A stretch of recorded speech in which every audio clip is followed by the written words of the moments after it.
बोलो शेरा वाली मैया की जय।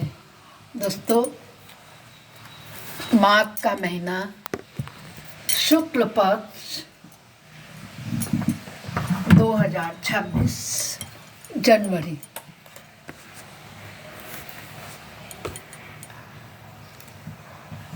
माता रानी की गुप्त नवरात्रियां शुरू हो गई हैं, जिसमें हमें देवी माँ की भक्ति, पूजा पाठ आदि करना चाहिए। तो मैं आपको दुर्गा सप्तशती का प्रथम अध्याय सुनाने जा रही हूँ। आप बड़े ध्यान से सुनिए। अथ दुर्गा सप्तशती प्रथमो अध्याय। प्रथम चरित्र के ब्रह्मा ऋषि, महाकाली देवता, गायत्री, छंद, नंदा, शक्ति, रक्तिका, बीज, अग्नि तत्व, ऋग्वेद स्वरूप हैं। श्री महाकाली देवता की प्रसन्नता के लिए प्रथम चरित्र के जप में विनियोग किया जाता है। भगवान विष्णु के सो जाने पर मधु और कैटभ को मारने के लिए कमल जन्मा ब्रह्मा जी ने जिनका स्तवन किया था, उन महाकाली देवी का मैं सेवन करता हूँ।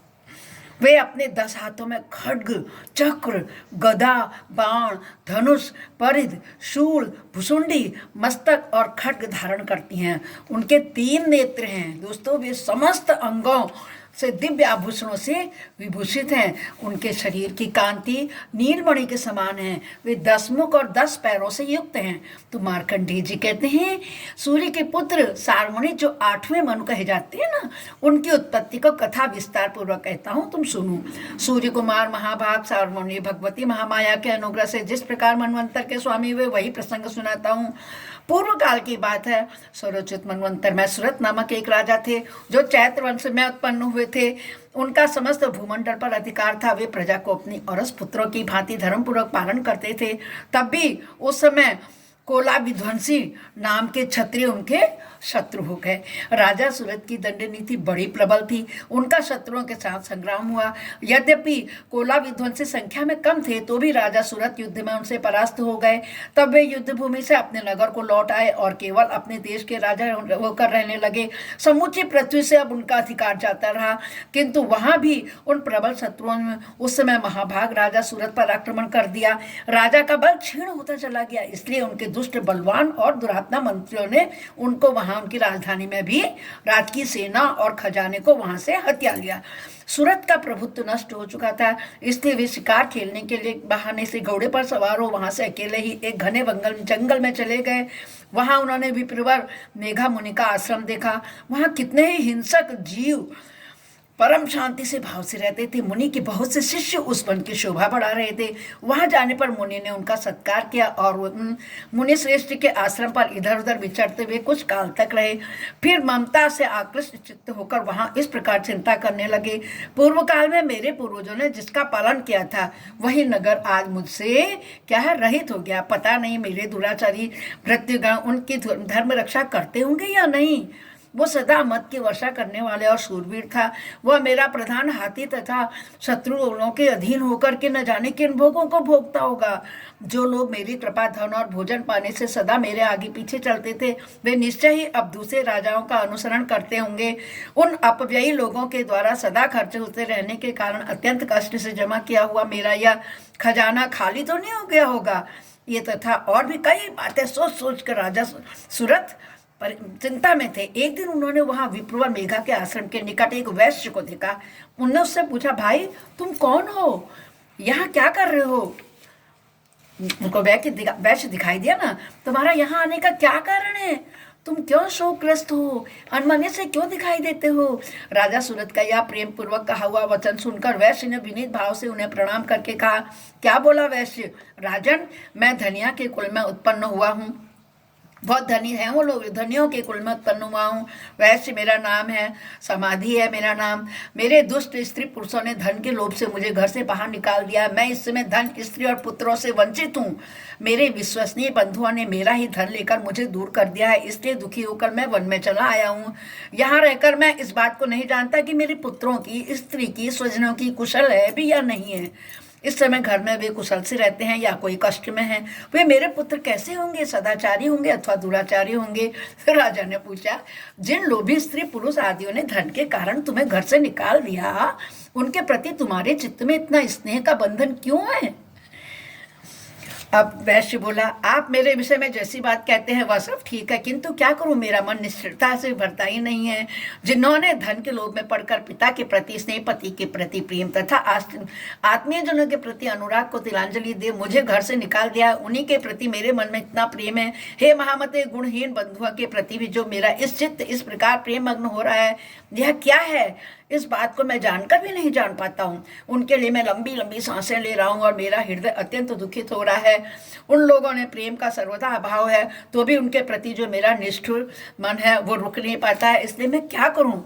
तो मार्कंडेय ऋषि कहते हैं कि ब्राह्मण तदंतर राजाओं में श्रेष्ठ सूरत और वह समाधि नामक वैश्य दोनों साथ साथ मेघा मुनि की सेवा में उपस्थित हुए और उनके साथ यथा योग्य न्यायानुकूल विनयपूर्ण बर्ताव करते हुए बैठे। तत्पश्चात वैश्य और राजा ने कुछ वार्तालाप प्रारंभ किया।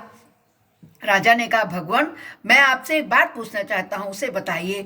मेरा चित्त अपने अधीन न होने के कारण वह बात मेरे मन को बहुत दुखी देती है। जो राज्य मेरे हाथ से चला गया है उसमें और उसके संपूर्ण अंगों में मेरी ममता बनी हुई है। मुनि श्रेष्ठ यह जानते हुए भी यह मेरा नहीं है, अज्ञानी की भांति मुझे इसलिए बहुत दुख देता है। यह क्या है? इधर यह वैसे भी घर से अपमानित होकर आया है, इसके पुत्र स्त्री और भृत्यों ने भी इसको छोड़ दिया है, स्वजनों ने भी इसका परित्याग कर दिया है, तो अभी यह उनके प्रति अत्यंत हार्दिक स्नेह रखता है। इस प्रकार यह तथा मैं दोनों ही बहुत दुखी हैं। जिसमें प्रत्यक्ष दोष देखा गया है उस विषय के लिए भी हमारे मन में ममता जनित आकर्षण पैदा हो रहा है। हे महाभाग, हम दोनों समझदार होते हुए भी इस माया मोह में पैदा हुए हैं, फंसे हुए हैं। क्या करें? विवेक शून्य है। पुरुष की भांति मुझ में और इसमें भी यह मूर्ता अत्यंत प्रकार दिखाई दे रही है। उसके बाद सुन करके ऋषि क्या बोले, हे महाभाग, विषय मार्ग का ज्ञान सब जीवों को है, इसी प्रकार विषय भी सबके लिए अलग अलग है। कुछ प्राणी दिन में नहीं देखते तो कुछ रात में नहीं देखते। कुछ जीव ऐसे होते हैं जो दिन और रात्रि में बराबर ही देखते हैं। यह ठीक है कि मनुष्य समझदार होते हैं, किंतु केवल वे ही ऐसे नहीं होते। पशु पक्षी और मृग आदि सभी प्राणी समझदार होते हैं। मनुष्यों की समझ भी वैसी ही होती है जैसी उन मृग और पक्षियों की होती है, तथा जैसे मनुष्यों की होती है वैसी इन मृग पक्षी आदियों की भी होती है। यह तथा अन्य बातें भी प्रायः दोनों में समान ही है। समझ होने पर भी उन पक्षियों को तो देखो, ये स्वयं भूख से पीड़ित होते हुए भी मोहवश बच्चों को चोंच में कितने चाव से अन्न के दाने डाल रहे हैं। नरश्रेष्ठ, क्या तुम नहीं देखते कि ये मनुष्य समझदार होते हुए भी लोभवश अपने किए हुए उपकार का बदला पाने के लिए पुत्रों की अभिलाषा करते हैं?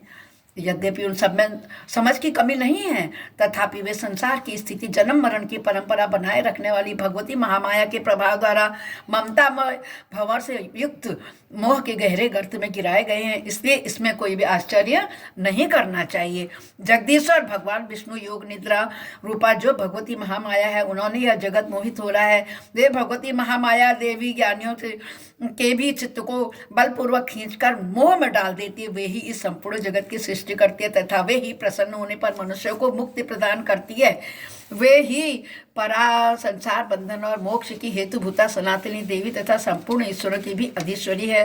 तो राजा ने पूछा, हे भगवान, जिन्हें आप ये महामाया कह रहे हैं ना, वो देवी कौन है? ब्राह्मण, उनका आविर्भाव कैसे हुआ? उनके चरित्र कौन कौन है? ब्रह्मवेत्ताओं में श्रेष्ठ महर्षि उन देवी का जैसा प्रभाव हो, वैसा स्वरूप हो, जैसा भी हो, उसका प्रादुर्भाव कहाँ से हुआ, सब मैं आपके मुंह से सुनना चाहता हूँ। तब ऋषि बोले, हे राजन, वास्तव में तो देवी नित्य स्वरूपा ही है। संपूर्ण जगत उन्हीं का रूप है तथा उन्होंने समस्त विश्व को व्याप्त कर रखा है। तथापि उनका प्राकट्य अनेक प्रकार से होता है, वह तो मुझसे सुनो। यद्यपि वे नित्य और अजन्मा है, तथापि जब देवताओं का कार्य सिद्ध करने के लिए प्रकट होती हैं उस समय लोक में उत्पन्न हुई कहलाती हैं। कल्प के अंत में जब संपूर्ण जगत एकावर्ण में निमग्न हो गया होता है, उस प्रभु भगवान विष्णु शेषनाग के सैया पर बिछाकर योग निद्रा का आश्रय ले रहे सो रहे होते हैं, उस समय उनके कानों की मैल से तो भयंकर असुर उत्पन्न हुए थे जो मधु और कैटप के नाम से विख्यात थे। वे दोनों ब्रह्मा जी का वध करने को तैयार हो गए। भगवान विष्णु के नाभि कमल में विराजमान प्रजापति ब्रह्मा जी ने उन दोनों भयानक असुरों को अपने पास आया और भगवान को सोया हुआ देखा। तब एकाग्र चित्त होकर उन्होंने भगवान विष्णु विष्णु को जगाने के लिए उनके नेत्रों में निवास करने वाली योग निद्रा का ही क्या किया, स्तवन किया। जो इस विश्व की अधीश्वरी हैं, जगत को धारण करने वाली है, संसार का पालन और संहार करने वाली है तथा तेज स्वरूपा भगवान विष्णु की अनुपम शक्ति हैं, उन्हीं भगवती निंद्रा देवी की भगवान ब्रह्मा जी स्तुति करने लगे। क्या कह रहे हैं सुनिए, है पूरा संस्कृत में मंत्र है, प्रथम अध्याय का, त्वम स्वाहा त्वम सुधा वाला।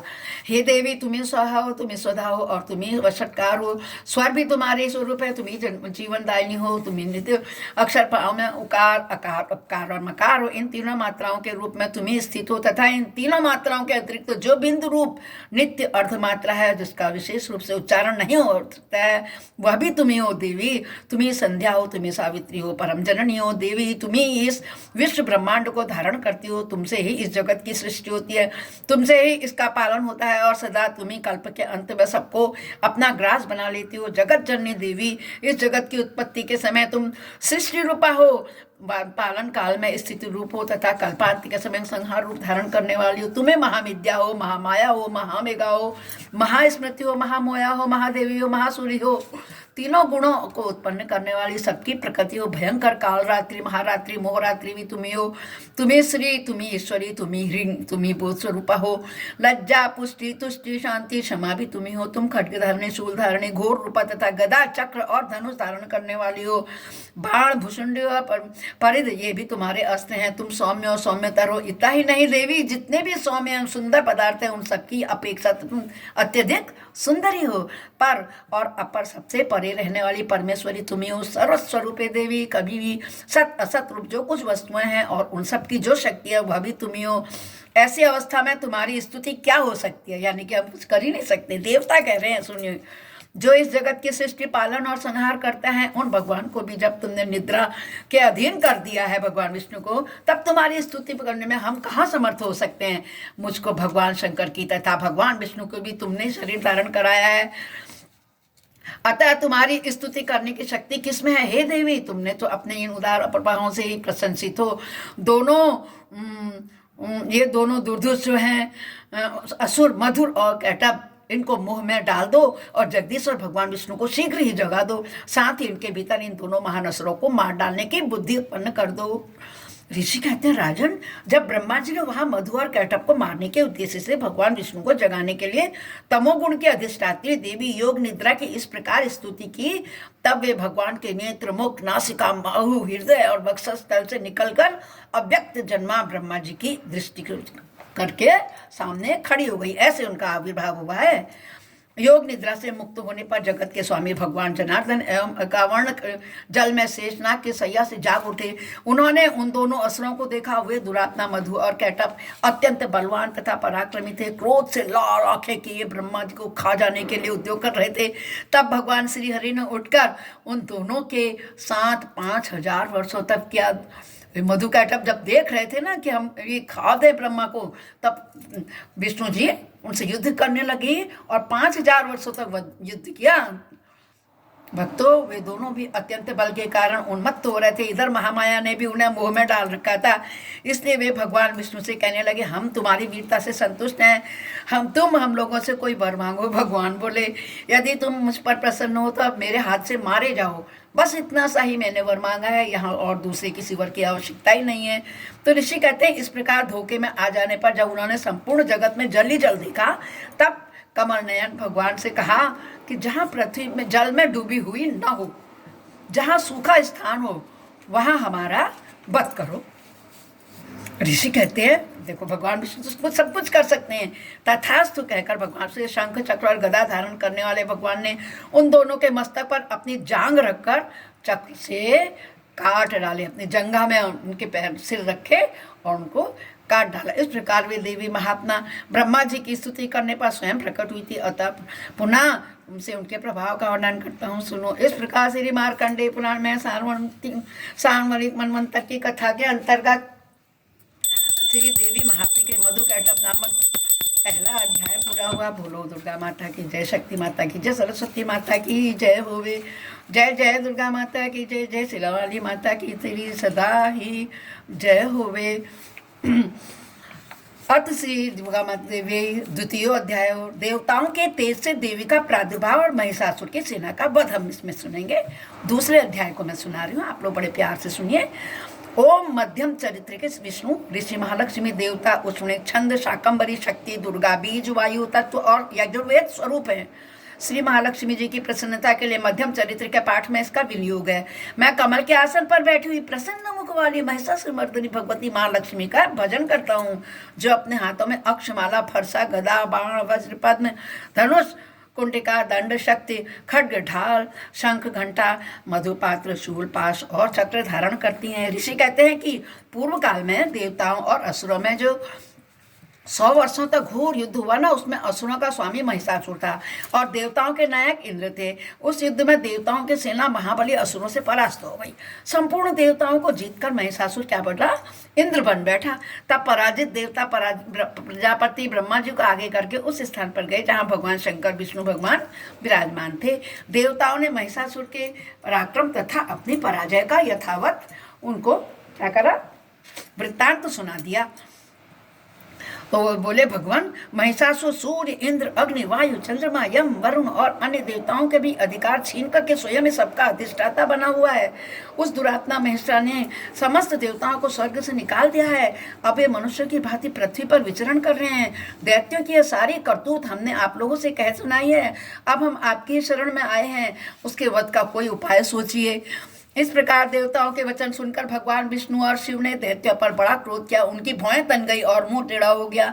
तब अत्यंत क्रोध ने भरे हुए चक्रपाणी श्री विष्णु के मुख से एक महान तेज प्रकट हुआ। देखिए कैसे लक्ष्मी का प्रादुर्भाव हुआ।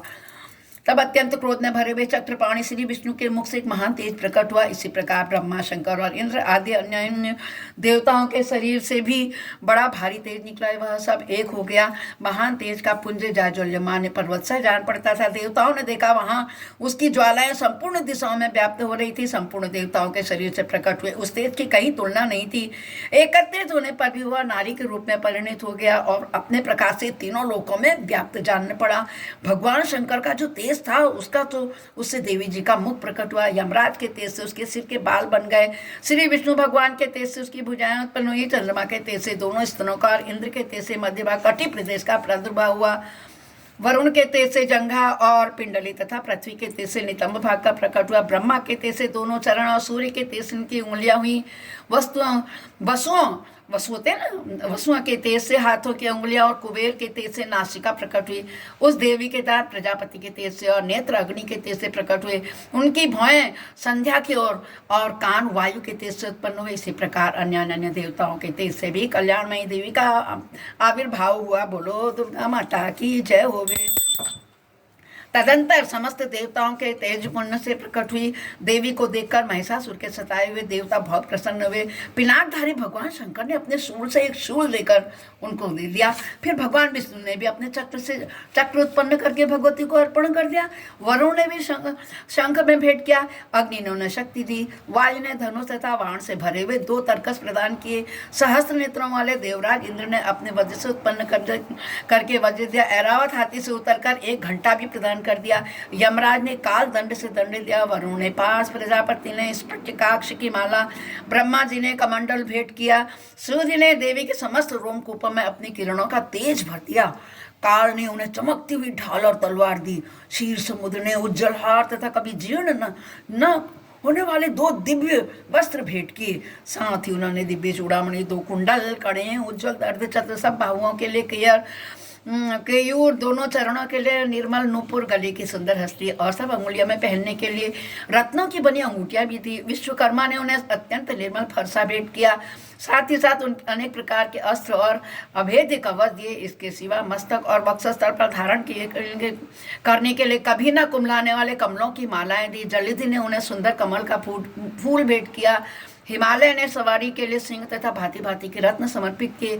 धनाध्यक्ष कुबेर ने मधु से भरा पान पात्र दिया तथा संपूर्ण नागों के राजा शेष ने, जो इस पृथ्वी को धारण करते हैं, उन्हें बहुमूल्य मणियों से विभूषित नागहार भेंट किया। इस प्रकार अन्य देवताओं ने भी आभूषण और अस्त्र शस्त्र देकर देवी का सम्मान किया।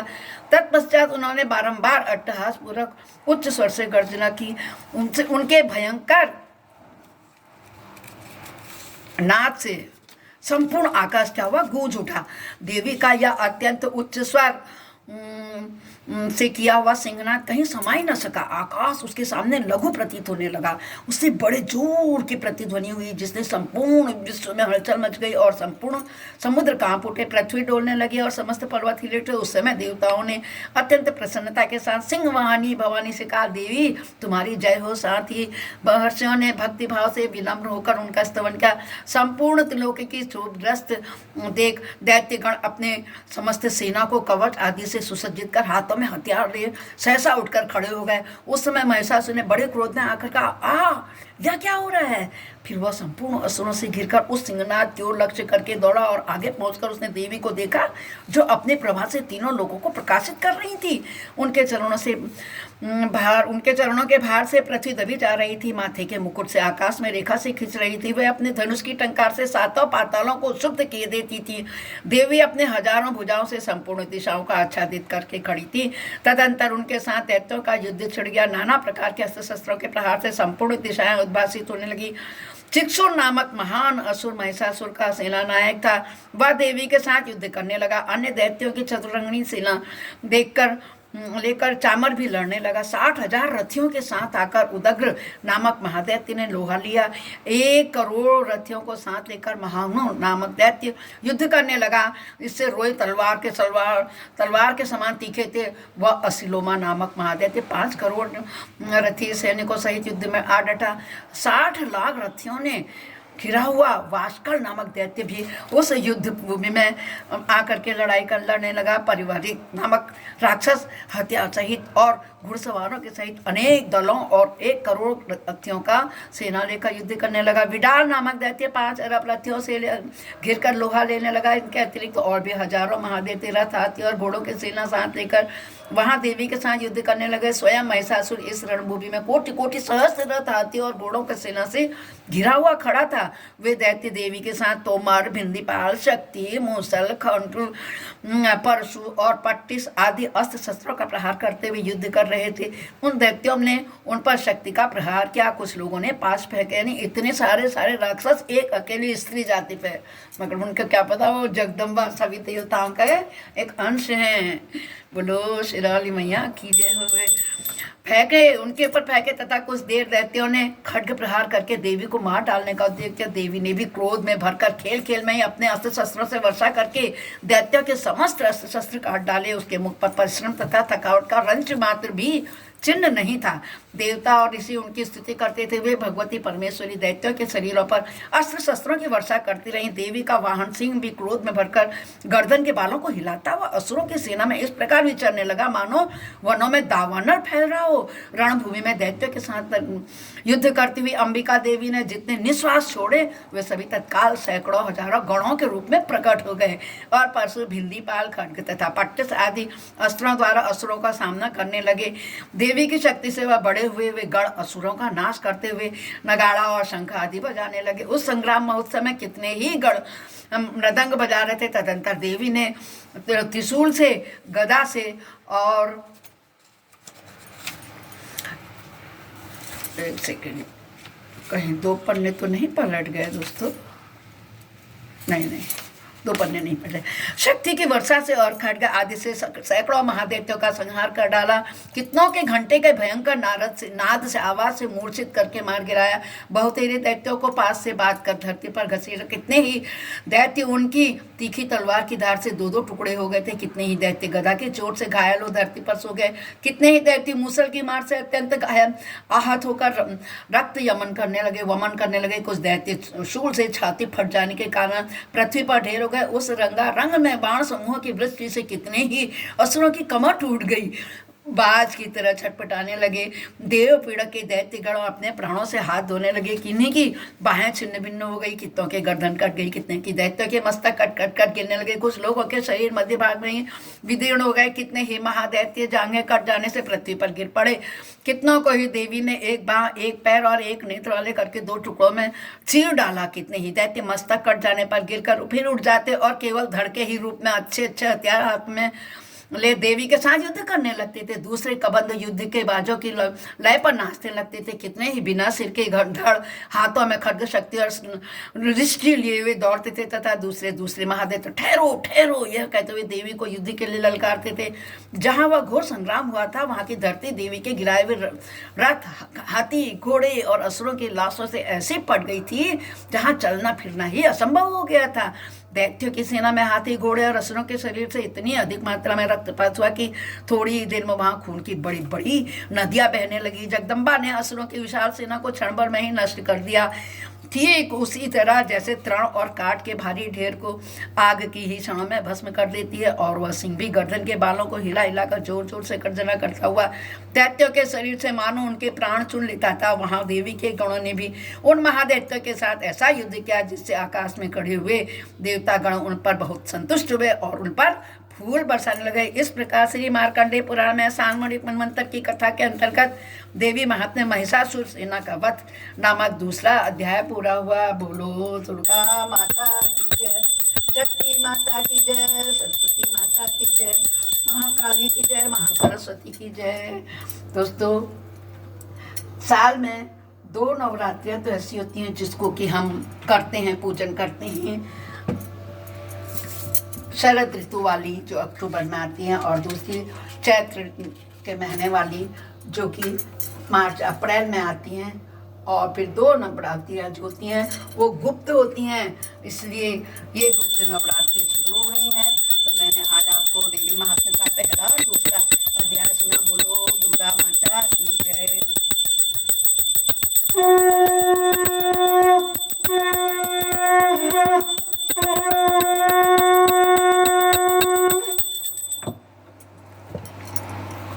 नमस्कार दोस्तों, नमस्कार। शेरावाली मैया की जय हो।